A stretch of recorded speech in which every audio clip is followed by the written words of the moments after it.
Good evening, everyone.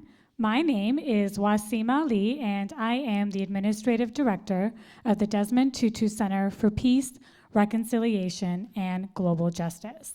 The DTC is a joint venture between the Christian Theological Seminary and Butler University. So on behalf of both institutions, the 2015 Spirit in Place Festival, and our partners for tonight's program, the Kefra Institute, I would like to welcome all of you to tonight's program, Dare to Dream, a Story of Reconciliation with Dr. Alan Bosak. Now, how many of you have been to a DTC event in the past? Okay, so there's quite a few of you that could still get connected to the work that we do.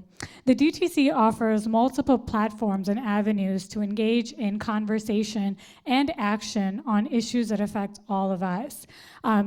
The best way to get connected to our work is to sign up for our listserv, which you can do by visiting our website, www.desmondtutucenter.org, or you could visit the table outside and leave us your name and also pick up some literature about upcoming events.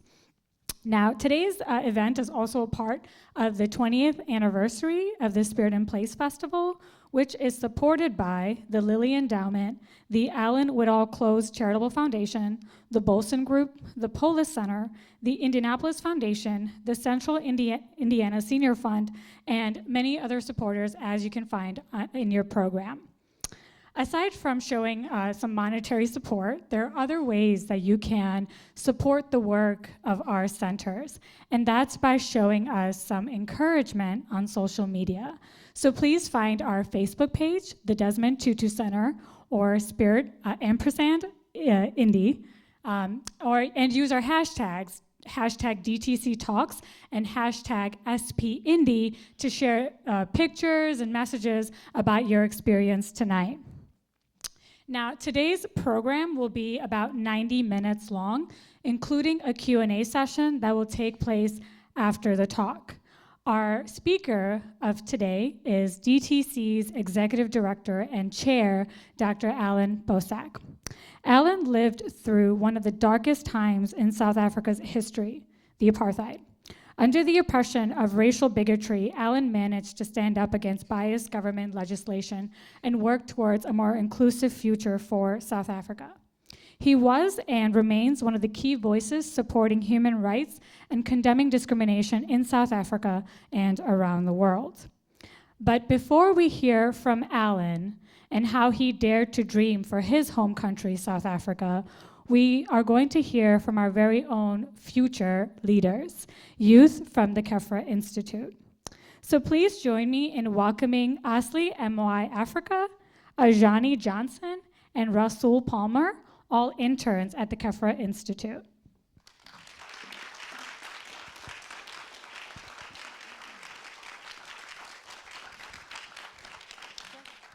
So before we get started talking about us, I'm gonna say a little bit of stuff about KI, or the Kefra Institute.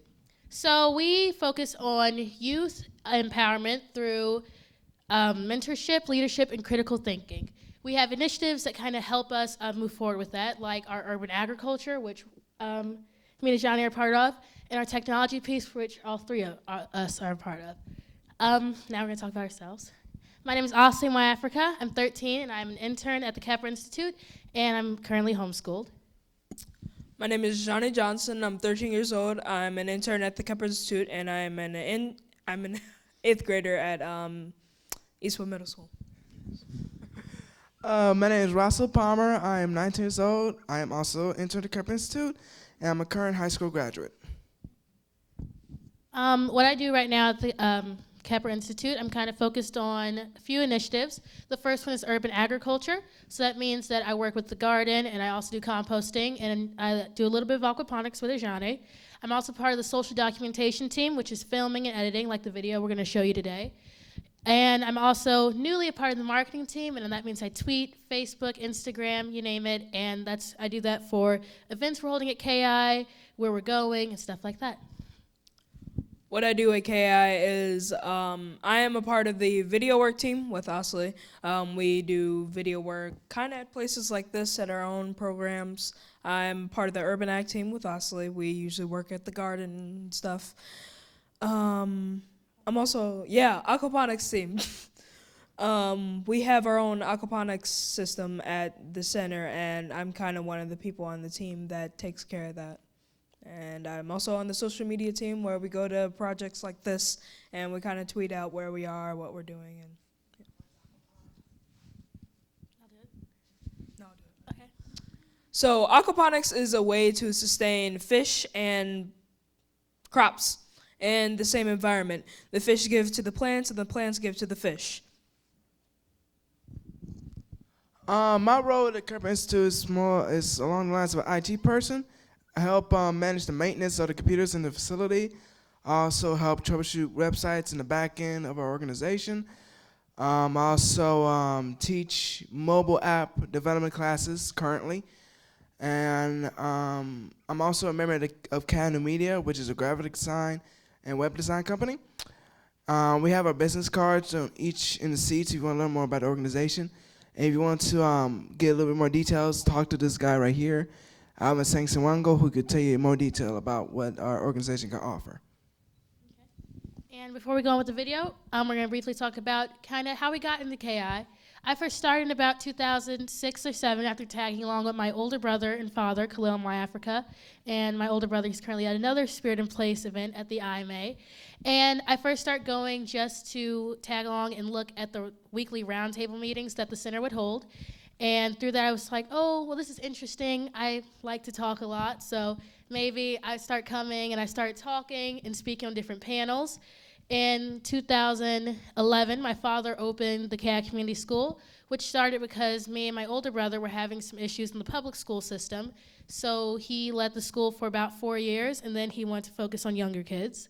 And from then, I went to Project Libertas, or the School for Community Learning, for 1.5 years, and then I just transitioned into homeschooled. Just like Asley, I had problems with the public school system. So a family friend of mine's, Khalil My Africa, her father, he started the KI Community School, and I was enrolled in that. I kind of found a lot about myself in this program, but I had to go back to public school.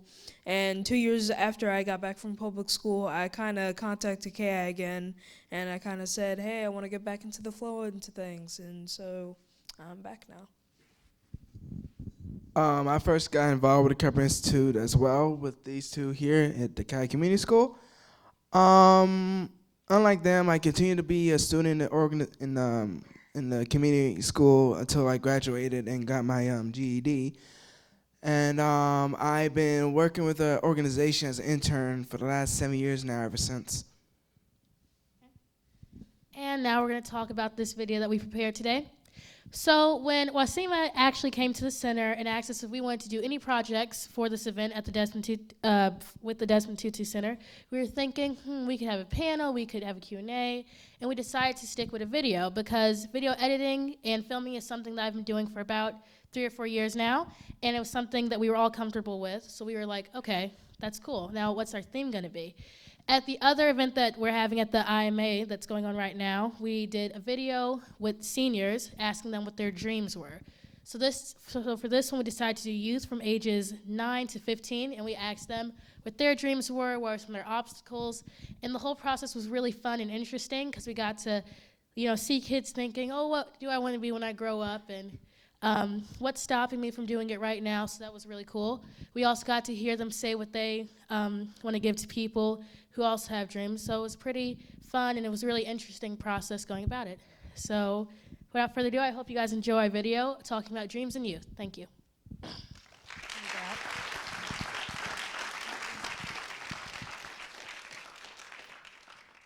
Hi, my name is Ajani Johnson, and I'm 13 years old. I'm Giovanni Covington. I go to Short Ridge and I'm 15 years old. Hello, my name is Shanilu Mwafrika and I'm 15 years old. My name is Asa Mwafrika. I'm 13 years old. Hi, my name is Makaya Shopbird and I am 13 years old. My name is Chio Mwafrika and I'm 9 years old. Hi, my name is Larry. I'm 12 years old. I want to be a robotics engineer. A doctor. Why do you want to be a doctor? So I can help people. I want to be an actor when I grow up. I want to get into college, and I want to be an author, a book writer? I want to be a pro soccer star, and I want to own my own car company. When I grow up, I want to be a lawyer. When I grow up, I want to be a couple things. I want to be a chef and an artist. I don't know. It's just I just really like just the thought of being in front of a large groups of people, or having large groups of people just see me play other characters. It just sounds really like it'd be really fun. I don't know. I guess my experiences through life, what I've experienced in the past 13 years of my life, I guess that kind of inspired me of what I wanted to do. Because usually I have my hobbies, and my hobbies kind of relate to what I want to do in the future. I've liked cars since I was little, so I just thought that I should do something with my life that I actually like. So. I see doctors like helping other people, and I want to help people. Finding work mostly. Like there are a few places that I can regularly find places to act and like practice my performing. But finding bigger jobs is just an issue because of where I am and the connections that I do or don't have. So yeah, the only real obstacle is finding places for me to act. Time, money, I don't know, procrastination. People doubting me basically, like, oh, you're too stupid or dumb to do this, or like, you'll never reach that far if anything. So I'm not really close to the resources I need, and because of my age, I don't really have that much experience. But yep, I'm still a junior engineer, working on stuff. By studying, working hard in school, doing my work, I'm probably going to get a couple of scholarships maybe. I'm gonna join a debating group at my school. Well, I practice soccer every day, and engineering and STEM camps for the engineering and car company and stuff. Don't listen to people who put you down or doubt you. Well, if you're going to get a job, if you're going to pursue a career, try to make it something that you actually like to do. In the immortal words of Shia LaBeouf, do it.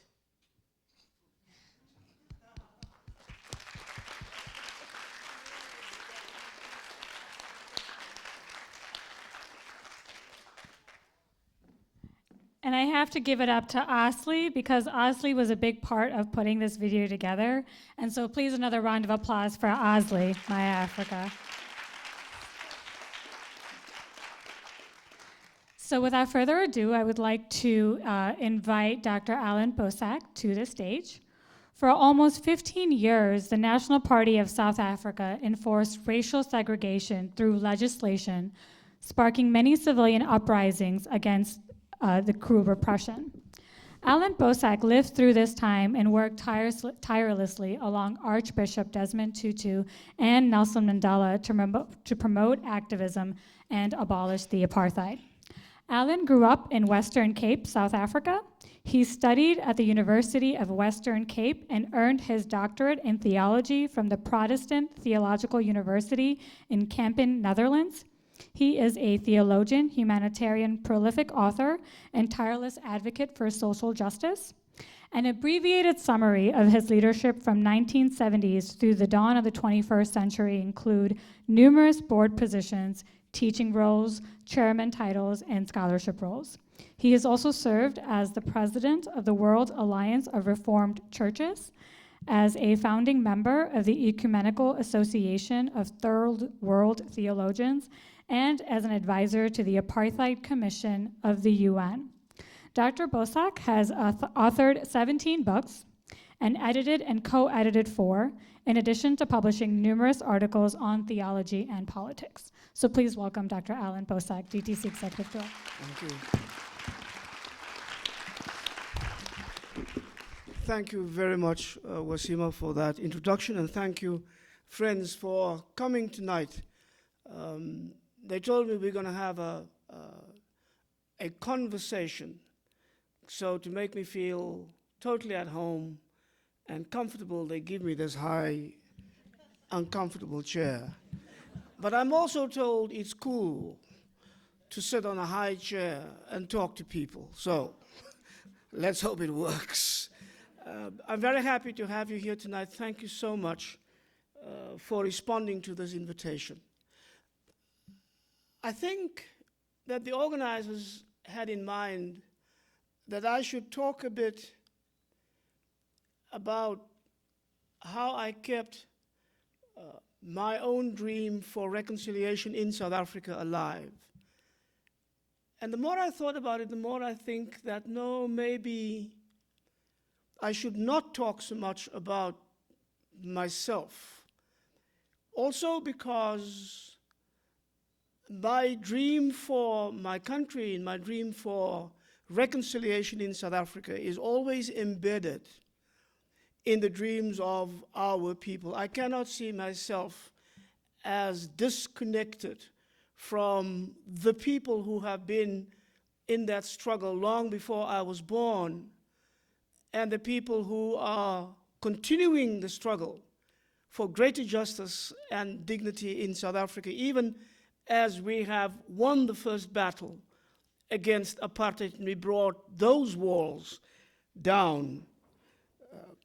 When President Nelson Mandela received the report of the Truth and Reconciliation Commission in South Africa, that's the commission that was instituted after the changes in 1994 to deal with our horrific past. It was such a past of conflict and of genocide and of dehumanization and discrimination, racial injustice, gender injustice, and all forms of injustices and dispossession, that the question was always, if you take the 350 years of South Africa's colonization and apartheid for 50 years of those 300, and you begin to think what that meant, and how many people have lost all that they had, including their lives, how many killings we've had, how much blood we have seen, how much distrust have been built up between the races, how much hatred could have been built up in the hearts of black people for white people who had come to our country, stripped us of our land and our dignity and all our rights, and then subjected us to some of the cruelest forms of oppression that we have seen in history. In recent history, you must remember that in the 20th century, there were two political systems that were declared crimes against humanity by the international community. One was Nazism under Hitler, and the second one was apartheid in South Africa. So if you think what that means, what is it that we talk about reconciliation? Because reconciliation means that you believe that at the end of this struggle, at the end of all this humiliation, and at the end of all this pain, at the end of all this bloodshed, people would be able to reconcile with one another, come together and say, we will not regard you with hatred or with disdain. We will not exclude you from our plans of building a new country on the ashes of the old one. We will not regard you as criminals who tried to kill us in every way imaginable. We will see you as partners in a new effort to rebuild our country. That's reconciliation at one level. Another level, it of course is not just a political issue. It means that you say to people, whatever you have done to me, I will forgive you. I will not hold it against you. I will ask you to share my dream for the future, even as you constantly tried in the past to kill that dream. It means that you will say to people or to yourself, even while we struggle, even while we fight against this injustice, we will consciously and deliberately create space to keep that dream of reconciliation alive. It means that you will say, we will have to take the risk of reconciliation, because what if you say, as a black person, to white people in South Africa, I forgive you for what you have done. And white people turn around and say, what for? Which happened after 1994. And so how do you deal with that reality? And how do you work together with those that you thought at one time you will only see that other person over the barrel of a gun? And so reconciliation, to keep that dream alive, was in itself as much of a struggle as the struggle against apartheid was. When in 1988, President Nelson Mandela received that report, as I mentioned to you, from Archbishop Desmond Tutu, who was the chairperson of the Truth and Reconciliation Commission, he said that always reconciliation had been not only at the heart of our struggle against injustice and apartheid, but it was the driving force behind that struggle. Did he lie? Many people thought Mr. Mandela is such a nice man, he would say something like that, just to make people feel good. I don't think he was playing politics. I don't think he was lying. I don't think he was exaggerating. So let us just take a few snapshots through history to try and discover how was this dream that Nelson Mandela talked about kept alive throughout the struggle against apartheid, until South Africans could say, we now have reached a point where we have greater freedom and greater dignity and perhaps greater justice. It's a dream, remember, so for something this important, to dream about something so fundamental, it has to be shaped by life-giving hope. It has to be infused by struggle and sacrifice. It has to be carried by all the determination you can muster and all the faith that you have. Because it's a dream, it will not just come as if it is a gift that falls from the sky. You have to work for it. You have to struggle for it. If it's a dream, it means it is also fragile. It can be broken, it can be taken away, it can be stolen from you, it can be trampled underfoot, it can be thrown aside. If you don't watch it, if you don't nurture it, if you don't hold it close, if you don't continue to believe in it, if you don't nourish it with everything that you have. And so the dreams that you have for yourself have to be meshed and become part of the dreams of a whole people. I cannot dream of whatever it is that I want to become in my life. I had to tell myself when I was 14 and 15 and 16, without making sure that the dream of our people to be free, that dream remains alive. And we can't keep the dream of our freedom alive if you make that freedom hostage to the hatreds and the mistrust and the conflicts of the past. And so the dream of reconciliation is also wrapped up in the dream of our people. Will there be a moment, that dream says, of reconciliation when we as South Africans can regain our humanity? Black people, the humanity that had been taken away from us by years of discrimination and dehumanization. And white people's humanity that they have themselves taken away from themselves by doing what they have done to others. Because that's what happens. If you inflict pain and humiliation and you diminish and try to destroy others, inasmuch as you do that to the other person, you are doing that to yourself. You are harming yourself. You are diminishing your own humanity. So how can we regain that? That's the dream of reconciliation. Apartheid became the law of the land in 1948.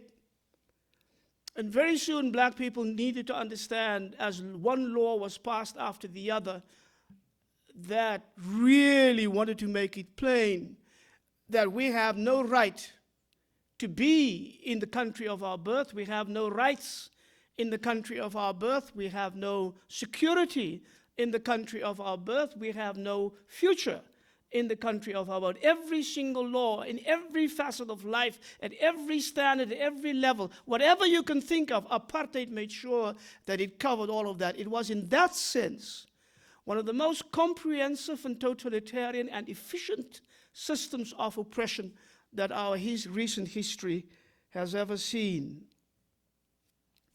So by 1952, the people came together and they decided one way, perhaps the only way for us to challenge the system, was to show the system that we will not be governed without our consent, that we will not accept a position of inferiority, that we will not be told that we are less worthy, that we are less human, that we are simply less in every single way than white people are, that we will not be told that we do not have any right to have rights, that we will not be told that we do not have the right to dream a different world, a different future, a different country for ourselves and for our children.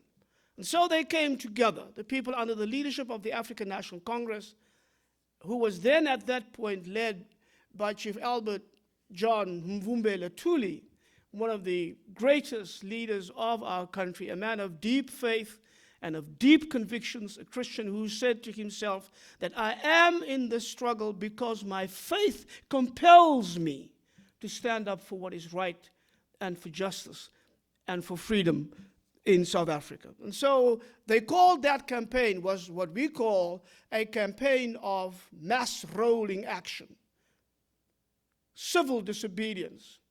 And so everything that you can think of, stay away from work, strikes, boycott of public transportation, like you boycotted the buses here in the years of the civil rights struggle in the United States, protest marches, services in which we prayed for justice and for freedom every day, for months on end. It was the most remarkable thing to have happened in our country's history up until then. Before that, the leaders of our liberation movement thought, if we write polite letters to the government, if we petition the Queen of England, because South Africa at that point was under the dominion of the British Empire, if we petition the Queen, if we write articles in the newspapers, if we do all of this stuff, a kind of respectable, gentlemanly politics, the South African government would listen. But of course they did not listen. They were not open to any kind of moral appeal, even to any kind of what we regarded as reasonable political appeal. So when they embarked on the defiance campaign, they changed everything. They changed the rules, they changed the way of doing politics, they changed the way of confronting the state with its own brutality by allowing the police to come and beat them up and shoot at them and set dogs on them and do whatever police does all the time, and not retaliating, but coming back day after day after day. And they said, we will not stop until this ends in our generation. That was 1952. Of course, the government was so alarmed that they threw everything at the liberation movement and at the protests of the people. I mean, there was a repression that was quite unprecedented at the time. A scant few years more, and we would see even greater repression. But 1952 marked that turning point in the history of our country. And when the government finally succeeded in suppressing every single non-violent protest method with the greatest violence that they could muster at the time. They had started charging people, and they were in preparation of what became the first large treason trial in our country that began in 1958 and would only end towards the end of 1959. Over 160 people were charged, all leaders and participants in these massive actions of civil disobedience. And when that happened, we thought, or the government hoped, now we have stopped the movement. We have broken its back. In other words, we have killed the dream. We said, if we allow them to kill the dream of freedom and of justice, then they will also kill the dream of reconciliation. So what do? You then find other ways of making sure that you keep the dream alive. So in 1955, in the midst of all of this, and in the midst of greater repression and all these repressive laws that were enacted by the South African government almost every other week, and the actions by the police and the army, the people came together, they called a movement, and they asked organizations from our civil society, religious organizations, whatever organizations, to send representatives to what has become known as the Congress of the People, a large meeting of over 3,000 people who met just south of Johannesburg in Kliptown at the edge of Soweto.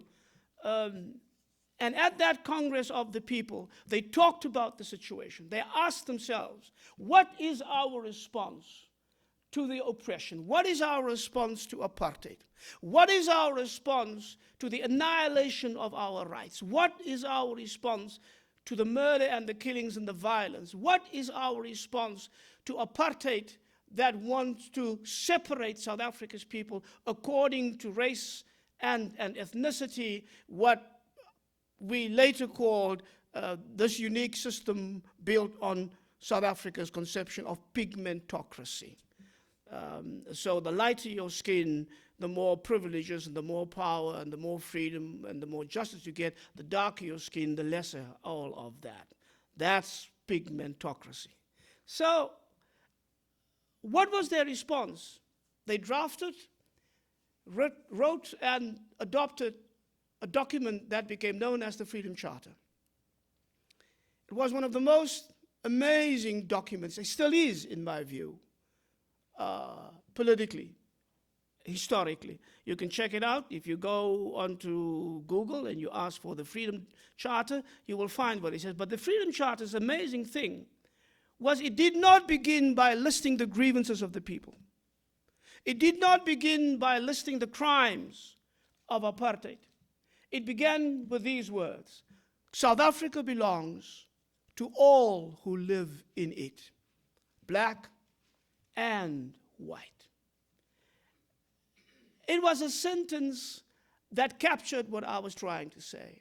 How did the people in 1955 try to keep the dream of reconciliation alive? So in the face of all of this racial discrimination and racial injustice and all of the hatred and all of the mistrust and all of the oppression and all of the trampling upon rights, in the face of all of that, the first thing that they say, what we are, what we want for us, not just black people, but black and white people, is to declare, even though this is our country stolen from us, even though this is our land robbed from us by these white people, the first thing we want to say is that South Africa belongs to all who live in it, white and black. And then they spelled out, what does democracy mean in our situation? What does it mean to grant people rights in our situation? What would be the consequences for education?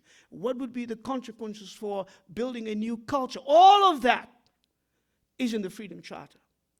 And so they rise up and they say, against all of the negativity that wants to erase us from the face of the earth, we shall declare that we are here to stay not on our own, but together as a people. That's 1955.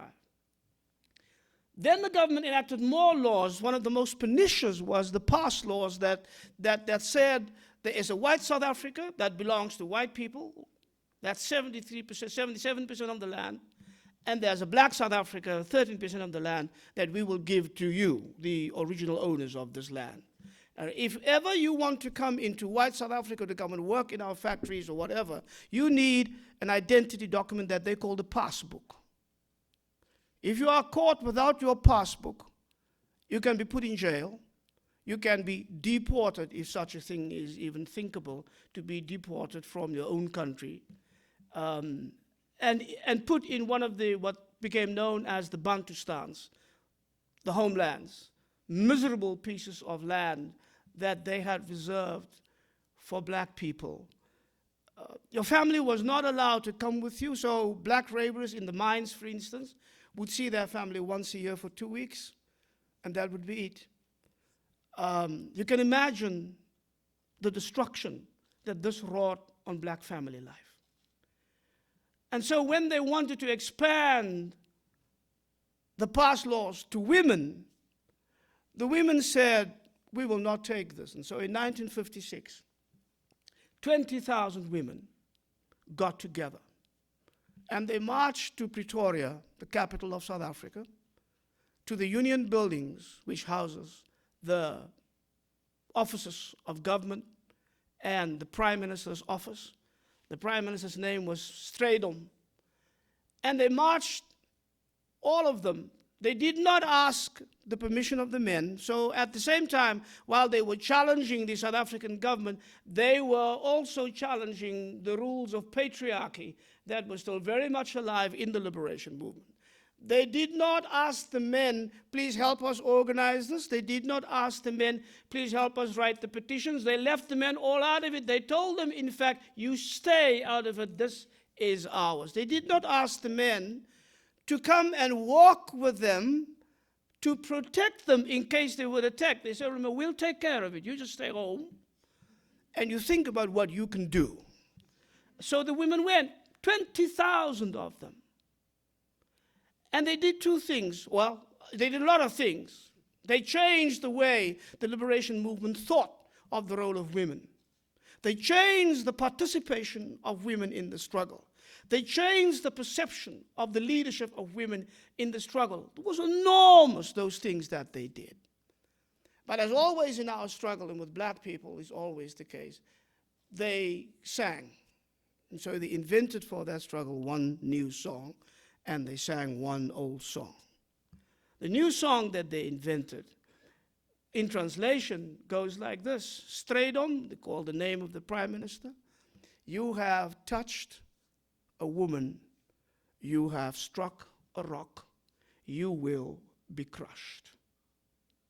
Now, imagine Strydom sitting in his office, hearing 20,000 voices sing that song about him. He knew they couldn't go in there and kill him, but he knew what they were telling him is your dream of an apartheid future for this country is over. Our dream for a new future and for reconciliation is alive. Second thing the women did is by the time they got right up to the Union Buildings and the police stopped them, as close as they could come, they kept silent for 30 minutes, not a sound. After all that singing, imagine, after all that singing, you hear the singing for miles coming along, and the voices swelling, and the voices rising, and the words becoming more understandable and more distinct, and you hear 20,000 female voices, and all of a sudden it stops. And for half an hour they say not a single word. And then they sing in Nkosi Sikelel' Africa, God bless Africa. That's a turning point. That's what happens when you are determined to keep the dream of reconciliation alive. That was 1956, and so 1960 came, and the pass laws were still there, and we decided that would march against the pass laws. Not only that, but that every single person with a pass book would come to a certain point and we would burn all the passes. They decided in some places we would not burn the passes in the township, because what does that mean? You go to march into the white areas, you go to the police station, and in front of the police station, you burn the pass to show, this is my defiance of this law. I will not accept an identity given by you. I will not accept a truncated place in the country of my birth defined by you. I will not accept my freedom defined by you.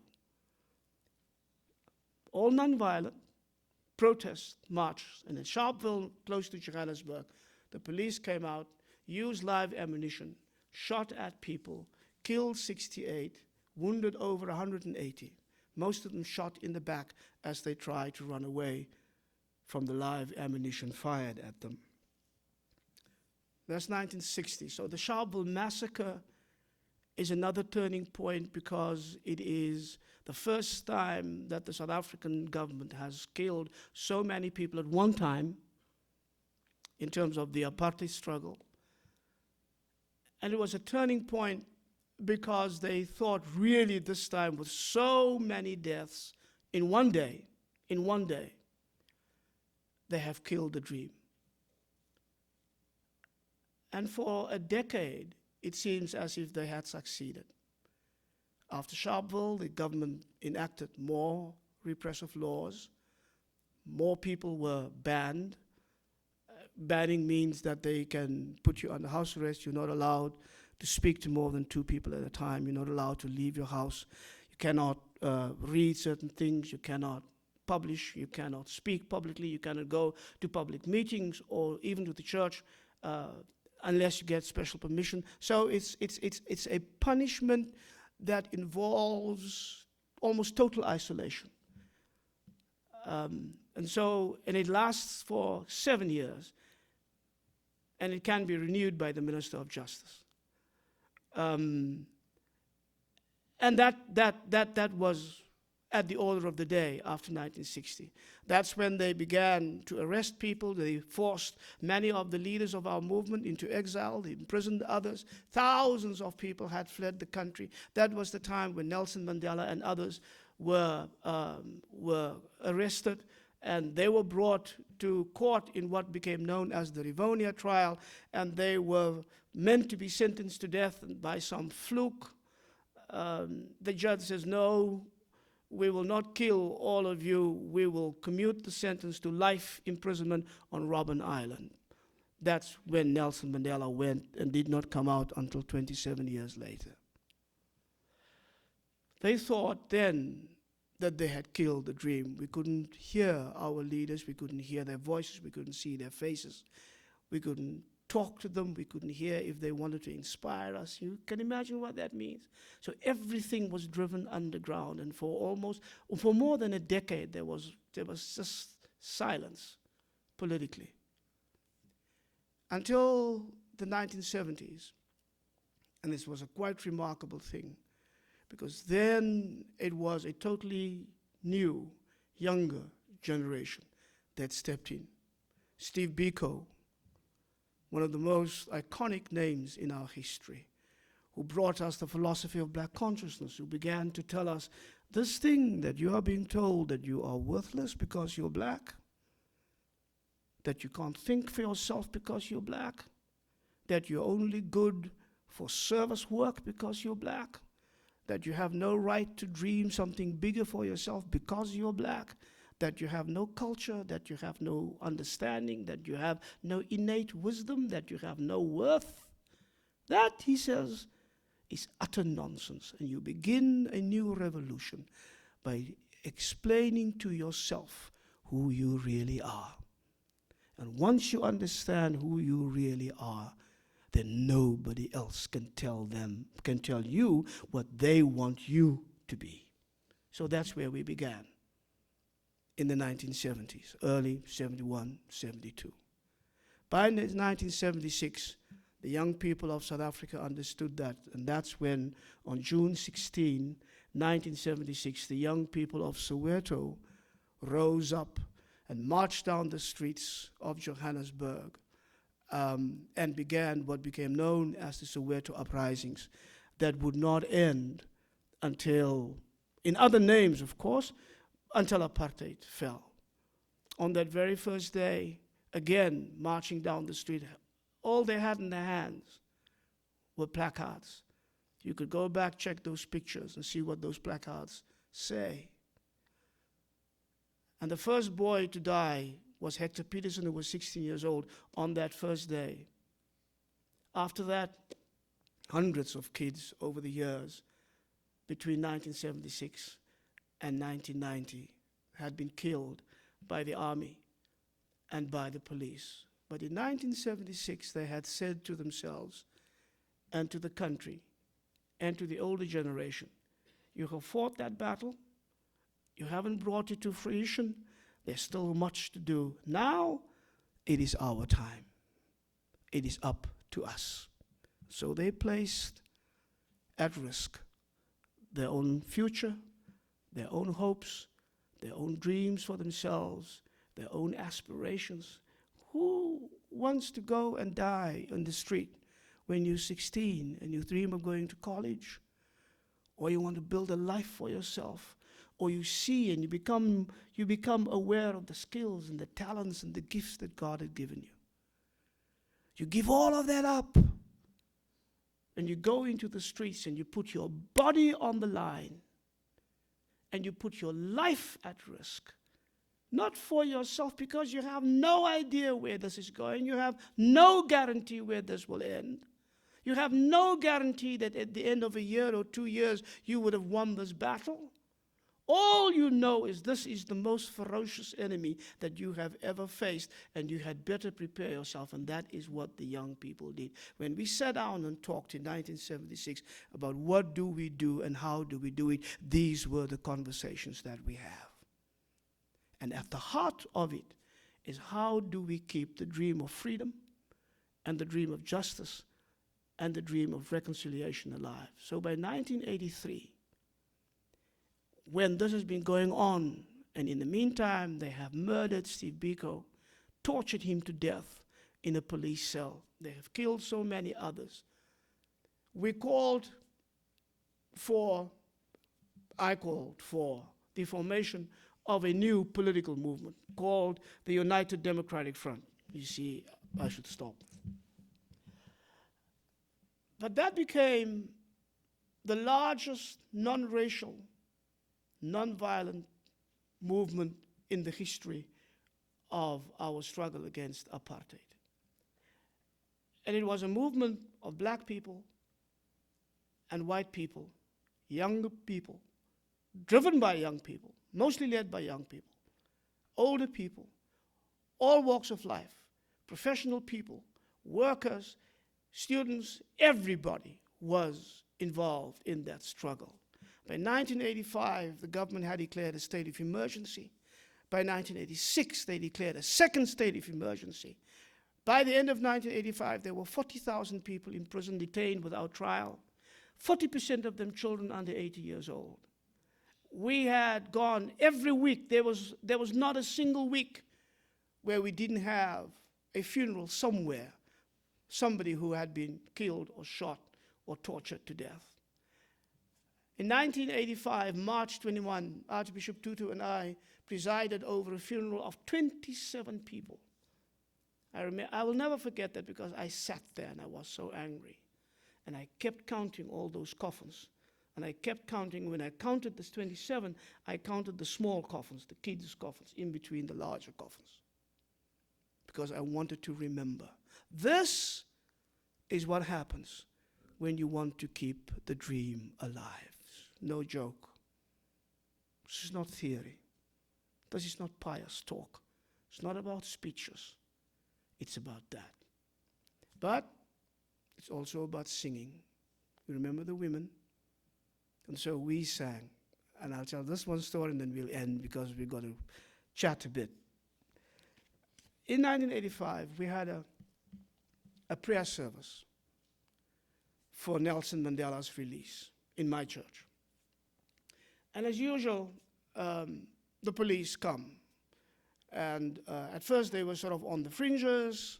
so forth. But you know how it is, townships, the service starts at 3 o'clock, but transportation is late, and the buses don't run, so you got to get people there, and so students come in. In the meantime, we go on with the service, and we sing until somebody slips into the church and say, hey guys, you've got so many police outside, and they are stopping the students, and they are beginning to arrest some of them, throwing them into the police vehicles.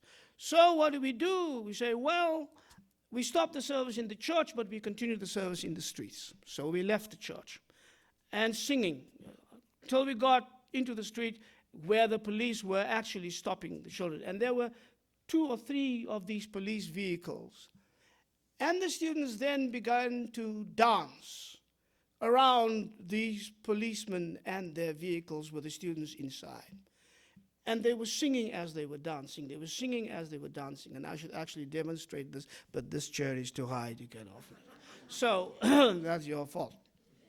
So, and what were they singing? They were singing the song, Akana Mandla, Akana Mandla, Akana Mandla Usatani, which means, in translation, it is broken.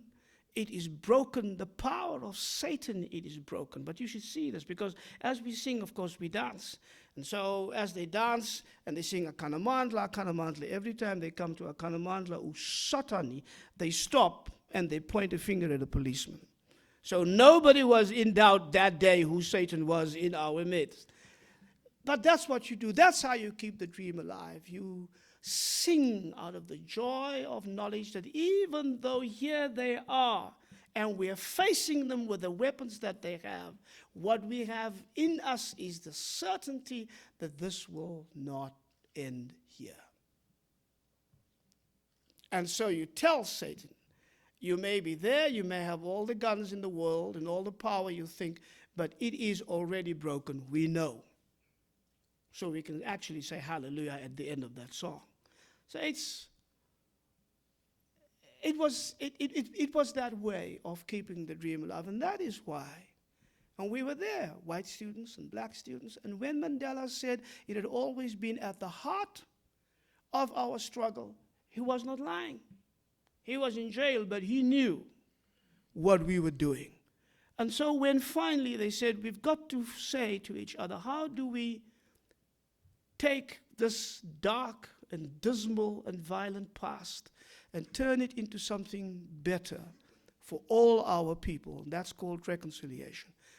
Can we take the risk of having this commission? Can we take the risk of talking about this and trying to translate this into our politics? We could say yes, because it has always been there, and the young people have proved it. And so now for the last few months, the young people in South Africa had been on the streets again, because there are new injustices. Sometimes people who get into power forget how to keep the dream alive. And so they abuse their power. They forget about justice. They forget about dignity. They think it's all about themselves. And the young people now, as we sit here, are on the streets in South Africa, and they're saying, we will not allow you, although you are the black government that we have elected, we will not allow you to kill this dream. So they're on the streets. My daughter posted something on her Facebook, and she says this: the older generation have fought the battle against apartheid, and they have won. They have faced their demon, and they have slain him. Now, she says, we have to face our devils, and we have to kill him. And we will, she says, it ends today. That is keeping the dream alive. Okay, let's have some questions.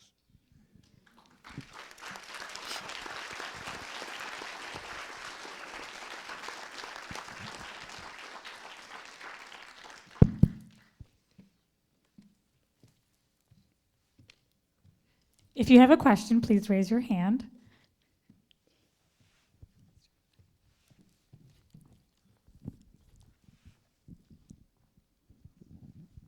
Thank you for sharing that story with us, Dr. Bozak. Do you see any echoes of that struggle in America today? Thank you for that question. Yes, I do. One of the things that sometimes startle people is when I say how much in the United States remind me of South Africa, apartheid South Africa.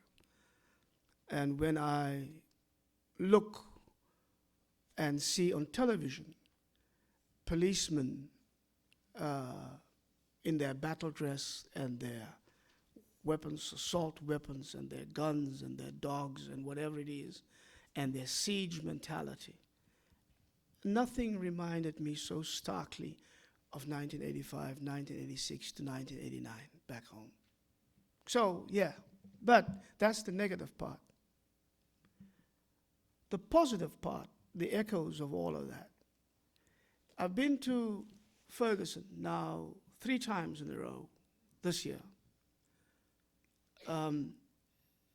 at the invitation of the community organizations there. And every time I'm there, I am astounded by what I see and hear, astonished by the young people there, the quality of leadership, the cool, clear, strategic thinking that they are putting into all of this, the persistence with which they refuse to write off the church, even though we are more in the way than we're helping, the way in which every single time they do something, it is as an invitation to all of the people interested and concerned about justice. How these movements in Ferguson, the Black Lives Matter movement, in all of its manifestations everywhere, also has become a movement that underlines what I call the indivisibility of justice. So it's not just a question of black people asking or demanding this or that or the other. There are young white people there. There are people from the LGBT community there. There are people concerned for gender justice there. There are eco-justice people there. That's amazing. And that's great. That's what the future looks like when I see that. That's how you keep the dream alive. If you could suddenly say, no, but this is just my struggle. Everybody else, you stay outside. You go have your own march. I'm not interested in you because my issue is the overriding issue. You gay people, you're messing the agenda up. You're splitting the attention. Nobody's saying that. That's a level of political and spiritual maturity that I can only admire. That's where it's at. And that's where I see echoes with our young people as well. So I see all of the negative similarities. I don't have to tell you all of that because just take my word, it's all there. I come from apartheid. I smell racism a mile away. So what grips me though is when I see this. One of the most, and you've seen millions of pictures now, but one of the most stunning pictures, I think, of the past year or so was in New York in one of the marches, Black Lives Matter march. And it was after Eric Garner had died. And he said, I cannot breathe. So there was this picture of this young white woman with the masking tape over her mouth. But the expression in her eyes when that picture was taken tells a story that unless you see the picture, you cannot find words for it. But that's the kind of picture that changes hearts. That's the kind of picture that causes people to think. That's the kind of picture that changes people's minds. Because it's not the speeches in the end. It's not the fancy words. is not even the books that we write afterwards. It's what happens in real life, in the hearts and minds of those young people that brought them there, and what happens that what brought them there convinces people who are still out there. That's how you change society, and that's how you change the world. So that's what I see as well, sir. Over there is a hand.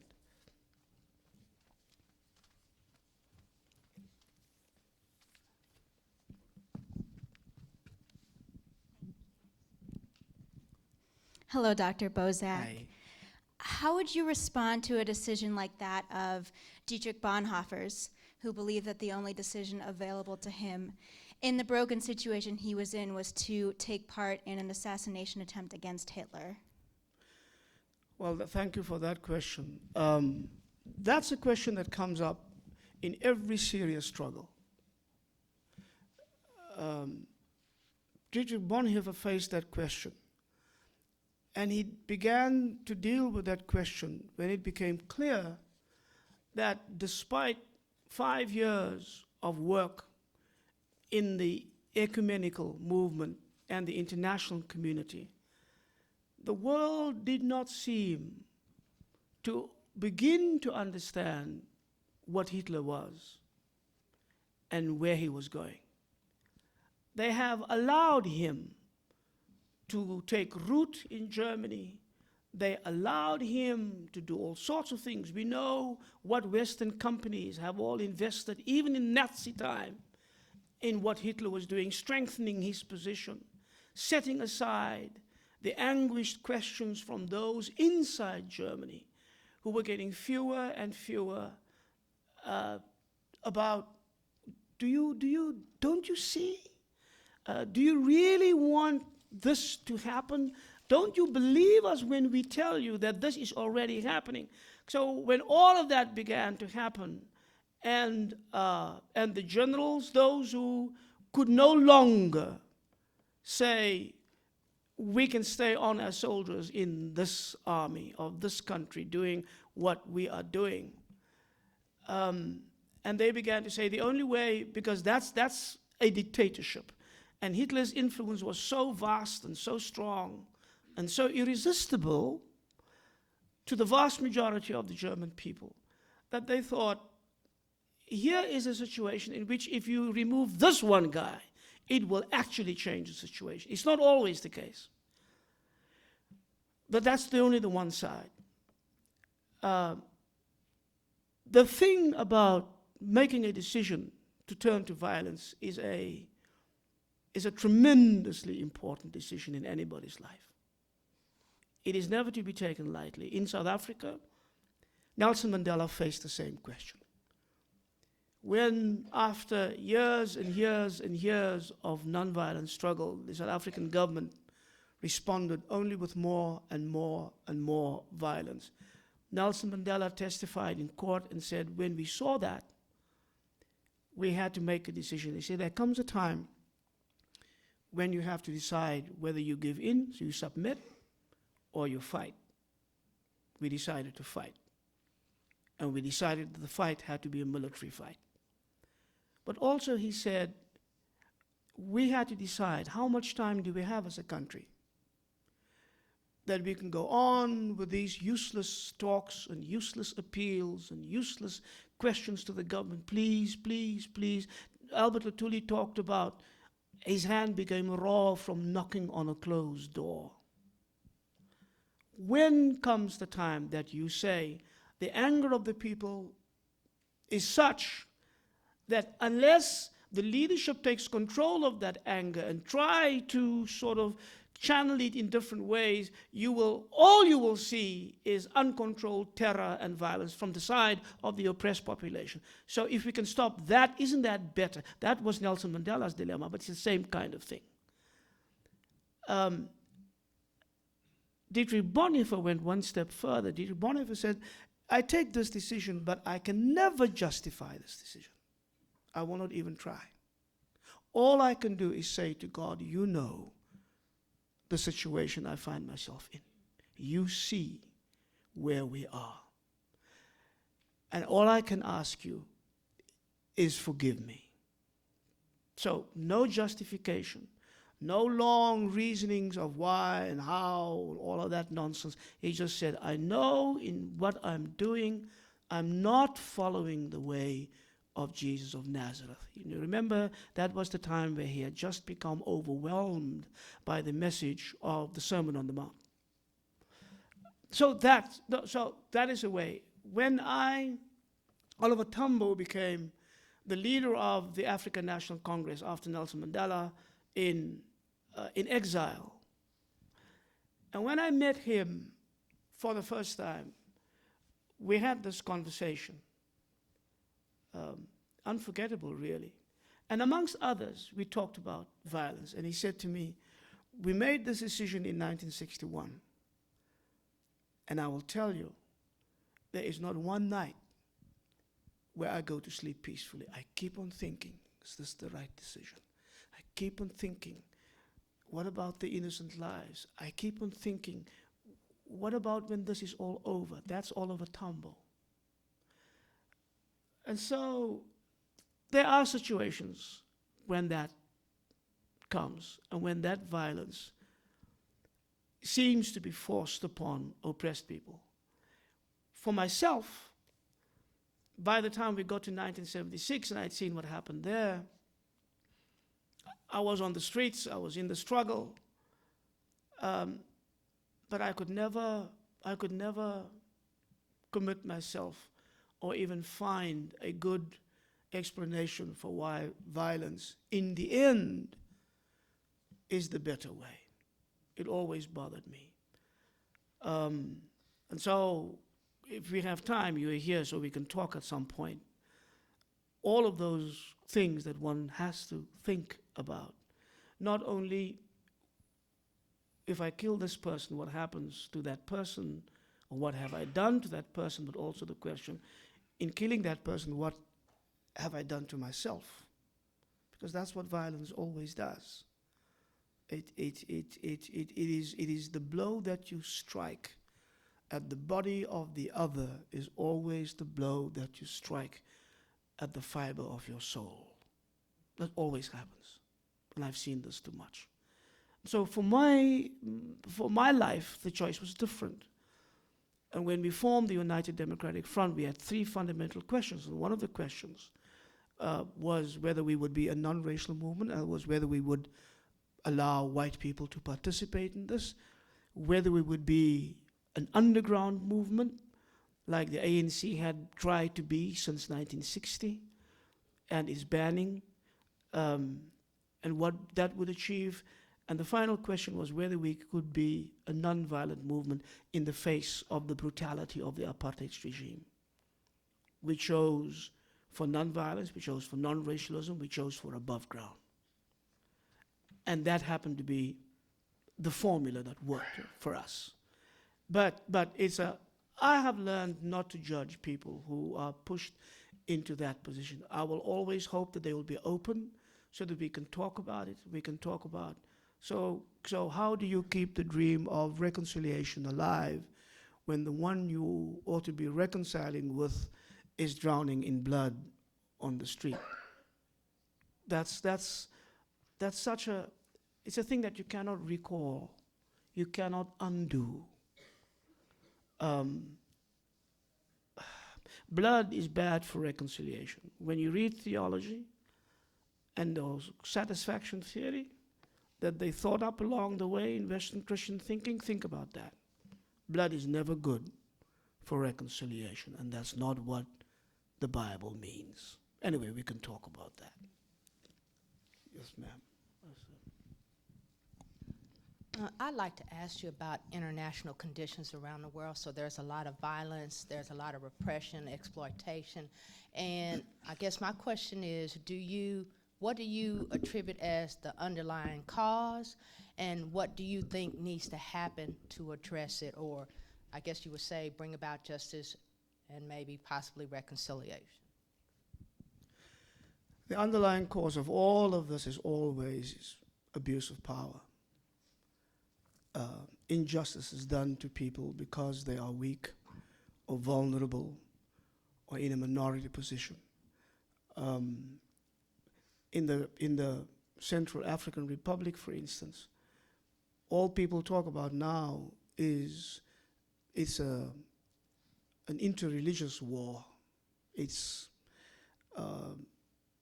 people, Muslims and Christians, fighting each other. But it didn't begin there. It began with the Christians because they were in the majority in the Christian African Republic. When they began to think we can do whatever we like, we can abuse our power, they heaped in many, many ways lots of injustices upon the Muslim minority. And it's always that. And you keep doing that, you keep doing that, you keep doing that, and then people will rise up. And if they're desperate enough, they will turn to violence. Doesn't matter where we look. Sometimes it's because powerful countries like the United States cannot help itself, because imperial reach always does that. You always want to control as much as you can for your own benefit. So if this thing that I heard as a joke when I came here, what is our oil doing under their sand? That's quite serious. That's what causes war and hate. So all of that, this greed, this lust for power and control, that's an underlying cause. Deeper than that is, it seems to me, the unshakable belief in violence as the solution to all our problems. Violence is a god. If a god is something that you turn to when you think there's nothing else that helps, in the first and in the last resort, if you think that violence, that God is the thing that will solve all your problems, if I look at what happens, violence is a god. Walter Wink was a New Testament scholar who wrote wonderful books about power and the powers that be. And he said, here in the United States, he said, it's not perhaps the world. He said, it's not Judaism or Christianity or Islam that is our religion. Violence is our religion. We bow before that altar day in and day out with the unshakable faith that this will solve our problems, even though we have about thousands of years to show that violence never solves any problem wherever it is employed. It always causes more problems, calls forth more violence, calls forth more hatred. And you think that through violence you banish the one devil? It's like Jesus says, you banish that devil and 7 other devils come back in his place. And they rule your life. If we can begin by turning away from our worship of violence as the God who rules our lives and our world, it'll change a lot of things right there. And so that, of course, causes or calls for all sorts of ways in which we talk about violence, in which we talk about God, in which we talk about ourselves, in which we interpret our sacred scriptures. All of that comes under that. And it's a conversation, in my view, that we have not even properly begun.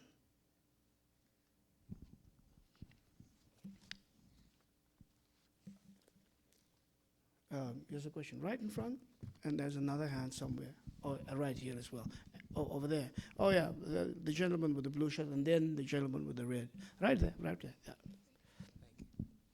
Yeah. Thank you for speaking, but I want to ask you, I traveled to South Africa, and a man named Imran Buskus spoke about the ANC and Jacob Zuma, and I was wondering what your opinion was upon both topics.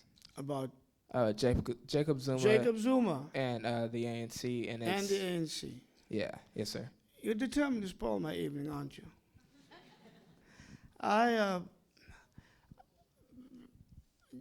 Mr. Jacob Zuma is South Africa's president, and we have elected him. So we have the government that we deserve, because we have elected him. But Jacob Zuma is not a good president. He's a very wily politician. But wiliness in politics does not have anything to do with wisdom. And so Jacob Zuma is not the president that I would like for my country to have. The African National Congress was my movement for as long as I can remember. But I stepped away from the ANC when I discovered that the ANC is completely losing its way, and that in too many ways, since 1994, it had betrayed the dream of the people, trampled upon it, disregarded it, and is in the process of killing it. That's why the young people are on the streets. They are not protesting a white government right now.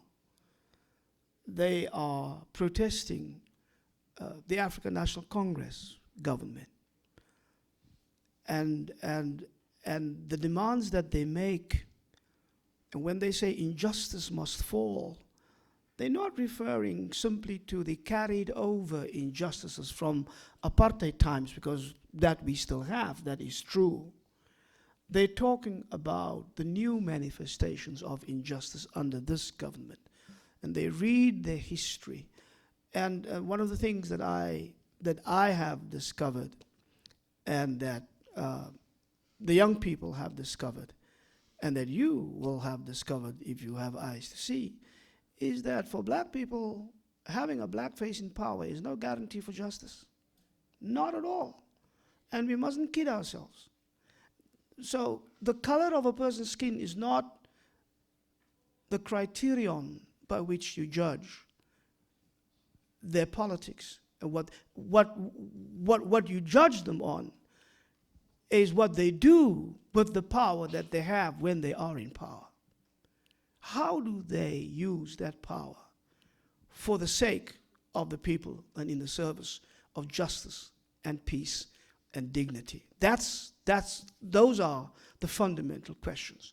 And so I've long since, and that's what the young people also, we're not mesmerized anymore as we were with Nelson Mandela for many reasons. But we're not mesmerized with the fact that we now have our own people in power. No. You don't look at them to say, is it going well with the country? You look at the most vulnerable of your people. That's where you see how well it goes with the country. If the children are not well, the country is not well. If the women who are oppressed are not well, the country is not well. If the poor are not heard, the country is not well. You don't go to the new millionaire class in government to ask them, how is it going in South Africa? That conversation you don't even have. You don't waste your time with that. You go to the squatter camps, and you've seen them when you were in my country, and you ask the women who fight for life against death every single day in the square, you ask them, what does it mean for you? What is South Africa like for you? What do you think of your country when you look at your children? Those are the questions that you ask. And those are the questions that guide you when you decide this is the action that I must take. And so Mr. Zuma is the president of the country, but he should not be, really. And the African National Congress is the largest political party, but they are beginning to understand that the historic hold that the ANC had over the people because of all sorts of reasons. I mean, 100 years of liberation history is not something that you just throw away like that. But sentiment and romanticization of the situation, sentimentality over people's real life situation, that's not what helps us. And so that's what we're beginning to see and do in South Africa. I hate to be the one closing the dialogue right now, but unfortunately we've run out of time. I want to be respectful. I just wanted to do a quick shout out of all of my Shortridge students. So all of you guys from Shortridge, give me a woo! Oh, I need something better than than that. Do it again. What? 3, 2, 1. All right, I really wanted to recognize Vice Principal of Shortridge, John Brady, for bringing his class over. It means a lot to us to engage our youth in this sort of dialogue.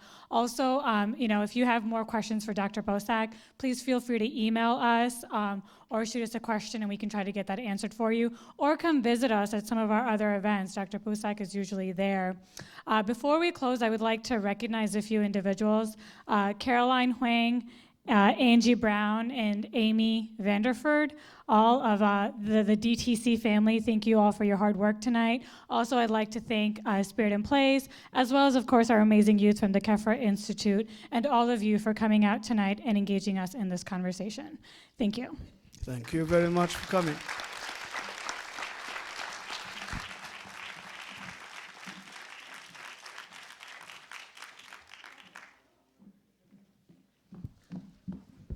Also, please fill out evaluations. It's our way of saying that your feedback is really valued.